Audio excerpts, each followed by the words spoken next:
आज का जो टॉपिक है वो है क्लास 7 से, वो है मैथ्स का लाभ और हानि यानी प्रॉफिट एंड लॉस। तो प्रॉफिट किस कंडीशन में आपको होगा और लॉस किस कंडीशन में होगा वो आप जानिएगा, ठीक है। और आपको एकदम अच्छी सी जानकारी लेनी है ताकि प्रॉफिट हुआ या लॉस हुआ ये कम से कम आप जान जाएंगे और इस चैप्टर से आप लाभ हानि निकाल सकते हैं इजीली मूवमेंट से। तो पहले बात करेंगे लाभ हानि जानने के लिए आपको एक चीज़ जानना है, क्रय मूल्य। अब देखिए क्रय मूल्य होता क्या है, ये क्रय मूल्य नाम से ही पता चलता है जिस मूल्य पर आप क्रय करते हैं। क्रय मीन्स खरीदते हैं कोई चीज़ को। मान लीजिए आप दुकान गए, दुकान पे आप 5 रुपये का कलम खरीदे, तो पैसा जो आप लगाए खरीदे जिस मूल्य पर, वो मूल्य आपका हो गया क्रय मूल्य means first price, okay, CP हो गया। अब आप कलम खरीद के आए घर, भाई जी ऐसा ना हो कि घर आते आते एक बच्चा बोल दे मेरा कलम बहुत जरूरी है, आप हमें कलम को दे दीजिए। मान लीजिए आप साइकिल से गए थे तो आप बोलिएगा उस बच्चा को चलो भाई आपको हम दे देंगे लेकिन 1 रुपया ज़्यादा लेंगे, हम उतना दूर गए चॉकलेट खाएंगे, ठीक है ना। तो आप उस कलम को उस बच्चा को दे दिए, मान लो अमित को 6 रुपया में। तो अब आप ही बताइए, आप दुकान से लाए 5 रुपया में खरीद कर, अपना पैसा 5 रुपया लगाए और आपको मिला कितना 6 रुपया। तो इस कंडीशन में आपको क्या हुआ, प्रॉफिट हुआ, लाभ हुआ 1 रुपया, 1 रुपया लाभ होती है। तो उस कंडीशन पे हम लाभ कितना कमाए 1 रुपया। तो इस तरह हम वस्तु को खरीदे जिस मूल्य पर वो हुआ क्रय मूल्य, अब बेचे उसको बोलते हैं विक्रय मूल्य। अब देखो आगे कि बेचने वाला मूल्य ज्यादा हो गया, कितना हो गया 6 रुपया, मतलब विक्रय मूल्य जो हो गया, आपने जो बेचा कलम को 6 रुपया में, बट आपने खरीदा था उसको 5 रुपया में। स्पष्ट दिख रहा है आपको कि 5 में खरीदे 6 रुपया में बेचे, तो 1 रुपया आपको फायदा हो गया। तो इस कंडीशन में देखिए बेचने वाला मूल्य ज्यादा हुआ तो आपको लाभ हुआ, तो लाभ से यहाँ का फॉर्मूला निकल जाएगा, लाभ बराबर क्या करते हैं, इसमें इसको घटा के देखते हैं, 6 में खरीदे 5 घटाए, मीन्स विक्रय मूल्य जो हुआ बेचा हुआ मूल्य उसमें जो खरीदा हुआ मूल्य है उसको हम लोग घटा देंगे, तो क्या निकल जाएगा, लाभ निकल जाएगा। समझ में आ रहा है, मतलब खरीदा जिस मूल्य पर, चलो 4 रुपया में खरीदा है और अगर आप 10 रुपया में बेचते हैं तो उस कंडीशन में आपको लाभ हो जाता है। आप कैरम बोर्ड खेले होंगे, पैसा खेले होंगे, मान लीजिए कैरम बोर्ड का गोटी में कोई लड़का, मान लो सुमित 100 का गोटी लाया अपने पास रखा है, ठीक है, और एक अमित है जो 60 का लाया मान लो। अब अगला चांस जब खेला तो 100 अमित के पास नहीं आया, उसके पास 40 रुपया आया, तो वो क्या बोले, ओ मेरे दोस्त आज मेरा लॉस हो गया, इस बार मेरा लॉस हो गया, क्योंकि वो जितना लाया था पहले उससे कम लाया। बस समझ रहा है, मतलब जितना लाया था उससे कम लाया, लॉस हुआ मतलब उसको हानि हुआ। इस कंडीशन में क्या होता है कि मान लीजिए आपने वस्तु को खरीदा 10 रुपया में और आपको बेचना पड़ा 8 रुपया में, तो देखिए ऑटोमेटिक है 10 रुपया में आप कलम खरीदे, आके 8 रुपया में उसको किसी को बेच दिए, तो इस कंडीशन में आप क्या बोलोगे, हमने तो 10 में खरीदा था, है ना, अरे आपको 8 टका हम दे दे, चलो मेरा 2 टका लॉस ही हो जाए कोई बात नहीं है, हम दूसरा ले लेंगे। इस स्थिति में क्या निकलता, हानि। क्या होता है उसको, हानि। तो हानि का जो फॉर्मूला बनता है दोस्तों, ये हो जाएगा हानि इक्वल टू, अभी हम लोग देखें क्रय मूल्य में हम लोग क्या किया, विक्रय मूल्य को घटा दिए, मतलब खरीदे हुआ मूल्य माइनस बेचा हुआ मूल्य। क्योंकि उस समय खरीदने का मूल्य ज्यादा हो जाता है और बेचने वाला कम हो जाता है, तो बेचने वाला को घटा देंगे। आज जब बेचने वाला मूल्य आपके पास ज्यादा हो जाएगा तो खरीदने वाला को घटा देना, तब लाभ हो जाएगा, है ना। इस तरह आप लाभ और हानि निकाल सकते हैं। आइए क्वेश्चन लेते हैं और जानते हैं कैसे लाभ और हानि निकालते हैं। तो आज 7 का एक हिसाब ले लेते हैं जो आपका एक्सरसाइज 9.1 में दिया हुआ है। पहला हिसाब ले लेते हैं, एक कुर्सी को 200 में खरीदी गई, एक कुर्सी को 200 रुपया में खरीदी गई, मीन्स आप लोग समझ गए खरीदा मूल्य मतलब क्रय मूल्य कितना है 200 रुपया।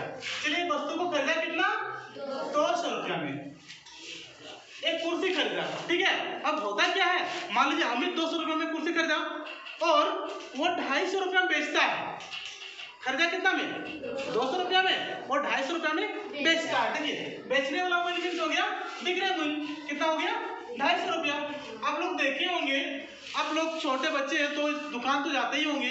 कोई दुकानदार अगर 8 रुपया में आलू लाया है, ठीक है ना, तो वो चाहेगा कि हम कम से कम 8.50 मतलब 8.5 रुपया में बेचें, ताकि 50 पैसा मेरा लाभ हो, है ना, क्या हो, लाभ हो। अब आप ही लोग कभी दुकान जाओगे, दुकानदार जो रिटेलर से लाता है माल को, है ना, वो मान लो 10 रुपया में एक कोई कलम लाया है, तो पूरा आपको 10 रुपया में नहीं बेचेगा। वो क्या सोचेगा कि कुछ लाभ हो, हमको 1 रुपया दे लेगा जोड़ के। चलो भाई तुम लोग 11 रुपया हमको दे दो, 11 रुपीज हमको दे दो, आपको कलम हम दे देंगे।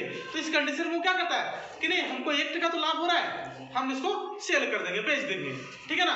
तो उस स्थिति में लाभ हो जाएगा उसको।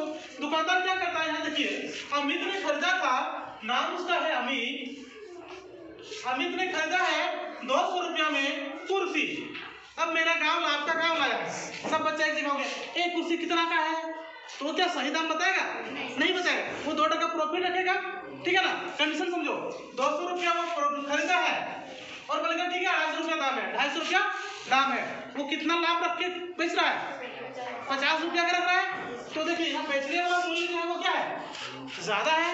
अब बताए, जब बेचने वाला मूल्य ज्यादा हो जाए तो क्या उसको होता है, लाभ होता है। क्या होता है, लाभ होता है। तो लाभ बराबर हम बता दिए आपको कि जब बेचने वाला मूल्य ज्यादा है, कितना बेचने वाला मूल्य, बिक्री मूल्य है आपका 250 रुपया, कितना है 250, क्रय मूल्य 200 है, घटा दीजिए क्रय मूल्य को।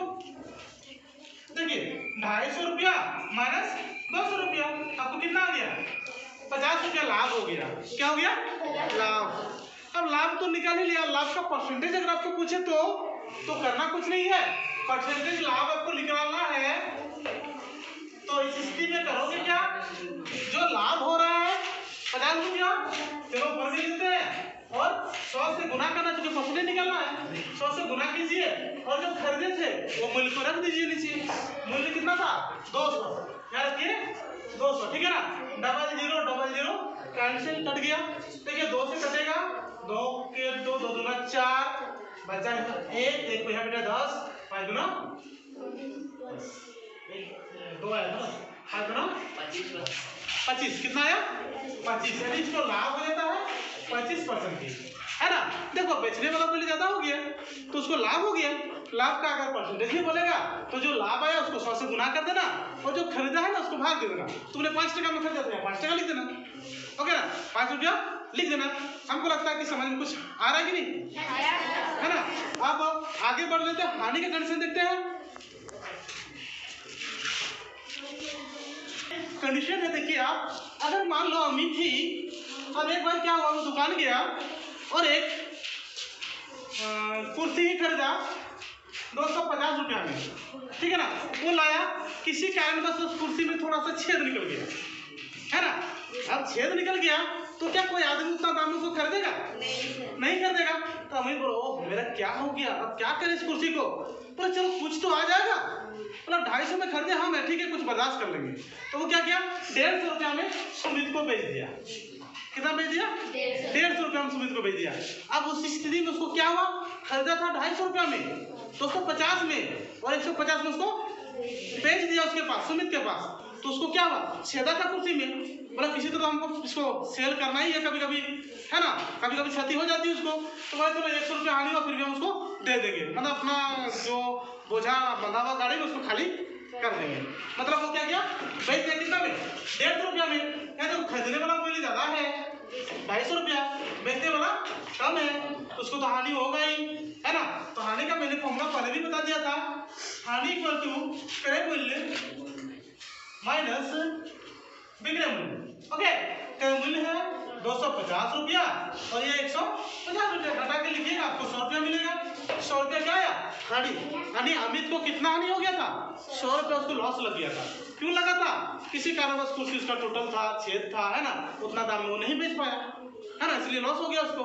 अब हानि परसेंटेज पूछे आपसे, परसेंटेज हानि, तो सेम केस वही है, हानि जितना आया है इसको ऊपर में लिखिए, 100 रुपया है, 100 से मल्टीप्लाई कीजिए, परसेंटेज निकल रहा है, और क्रय मूल्य कितना है 250, इसे डिवाइड कर दीजिए, 1 0 0 कैंसिल, 25 4 100 होता है ना, 4 10 कितना हो गया 40%, उसको 40% का लॉस हो जाता है। किसको? अमित को। इस तरह आपके बीच मैंने लाभ और हानि को रख दिया, परसेंटेज भी निकालने रख दिया। अगर आपको समझ में आ जाता तो एक बार जरूर कमेंट कीजिएगा, ठीक है ना। धन्यवाद।